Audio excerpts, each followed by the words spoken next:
Sa mga doktor. Kamakailan lamang nag-post ng vlog ang aktres na si Angelica Panganiban tungkol sa kanyang kalusugan. Konting update lang. Kung nanonood kayo ng aming mga vlogs or medyo totoo kayo sa buhay-buhay namin, may mga iniinda akong sakit sa hips. Kapag nag-try ako maglakad, medyo wobbly yung pakiramdam. Ayon sa aktres, nakaranas daw siya ng pananakit ng balakang. Aray, okay. Aray. So, may sumakit na naman sa left part ng hips ko. So, ang akala ko, pinched nerve lang siya. Hanggang sa unti-unti itong lumala at hindi na siya makalakad. Nagkaroon ng isang time na talagang hindi na ako makalakad again. Sobra akong in pain, iyak ako ng iyak. Ang matinding pananakit ng balakang ng aktres, sintomas na pala ng So, nagpa-MRI ako and lumabas yung results ko na meron pala akong avascular necrosis. Medyo may pain. ano ang avascular necrosis, gaano ito kadelikado kapag tumama sa iyo, at sino ang pupwedeng magkaroon nito. Aray, okay. Aray. Gaya ni Angelica, 2020 nang makaranas din ng pananakit ng bewang at balakang ang 32 taong gulang na si Aiko. Nagsimula po yun pagkatapos ko pong manganak sa pangalawang anak ko po, yung bunso ko. Una po, kala ko po normal lang kasi 9 years po yung gap nila. So kala ko po normal lang yung pagsakit ng hip ko, sa puwetan. Ika-ika na ako maglakad. Tapos yung legs ko po, parang hindi na siya nagko-compress. Tapos hanggang sa doon na po sumasakit na. To the rescue raw ang pain reliever kay Aiko. Nagte-take na po ako ng pain reliever. Nawawala siya. Tapos hanggang sa dumalas na po, nagte-take na ako ng 2 to 3 times a day na pain reliever.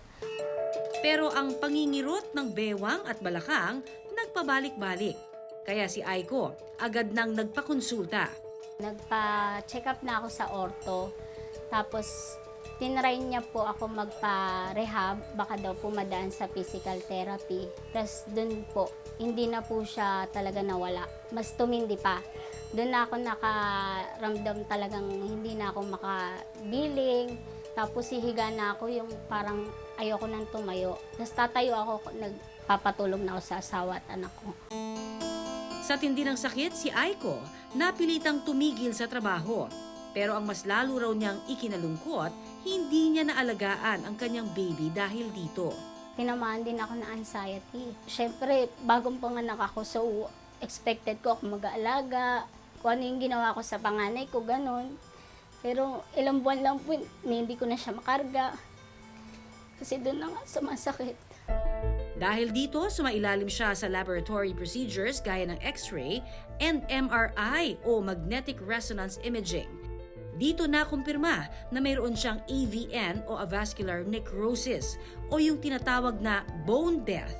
Avascular necrosis ay isang condition wherein nababawasan yung blood flow, yung blood supply sa isang buto. Particularly, most commonly sa hip joint, yung femoral head. Babae o lalaki, pwede magkaroon nito. Pero nakita sa mga pag-aaral, mas common ito sa mga lalaki. Basically, dahil sa high-risk behavior ng mga lalaki. Sino nga ba ang pupwedeng magkaroon nito? Ayon sa eksperto, posibleng nasa lahi raw ito. Posible ring magkaroon ng AVN yung mga nakaranas ng injury o trauma sa katawan. Nakakaapekto rin daw ang lifestyle ng isang tao gaya ng sobra-sobrang pag-inom ng alak o paninigarilyo. Pero Doc, sa kaso ni Aiko, totoo bang pupwede ring makuha ang AVN kapag nagbubuntis ang isang babae? Yung pagbubuntis, marami kasing nangyayaring hormonal changes sa isang babae. Pwede rin nagkakaroon din ng high stresses sa different joints of the body, particularly sa hip joints. Okay? And theoretically, this can lead to avascular necrosis. However, it's very rare. Usually, around mga 40 cases lang ang na-report worldwide. Yung mga patients na buntis na nagkakaroon ng AVN, most of them may underlying causes pa na iba. Okay? May iba pang underlying diseases. Sa kaso raw ni Aiko, posibleng epekto ng steroids para sa sakit ng lupus ang bone death. Sabi po ng Roma ko, parang masyado pang maaga para masira yung bones ko. Kasi nga po, mababa lang naman po yung steroid ko. 15, 10, naglalaro lang po doon. Tapos nag-under remission naman po ako. So, nagulat siya. Pero ang pinaka main reason po talaga is long-term use of steroid po talaga. Pero ang tanong, Doc, totoo ba na ang steroid ay posibleng pagmulan ng pagkakaroon ng AVN? Kapag nagtitake ka ng steroid ng matagal, pwede ito mag-lead sa pagbawas ng pagdaloy ng dugo, no, sa buto, no, particularly sa femoral head. Dahil malala na ang kondisyon ni Aiko, sumailalim ito sa tinatawag na joint replacement o joint arthroplasty, kung saan ang butong nasira sa kanyang bewang ay pinalitan ng ceramic. Hindi ko na po talaga kaya kasi yung paglalakad ko, ika-ika na. Totally, lost na po yung cartilage ng mga hips ko. So, kailangan niya na po talagang total replacement. I think it's better to discuss also yung staging, no, of the disease ng AVN. Okay? And yung staging, this will be based on imaging studies. You have your X-rays, MRI, no, which will be done upon consultation with the specialist.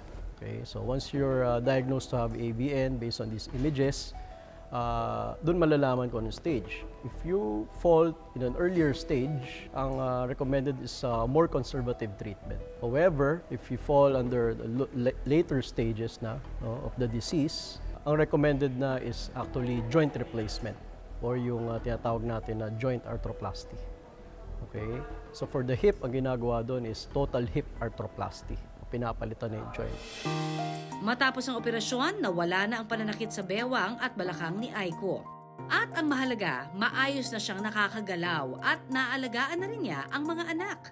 Ngayon po, masasabi kong 90% po talaga. Halos lahat naman po, yun po, pwede naman na daw pong gawin.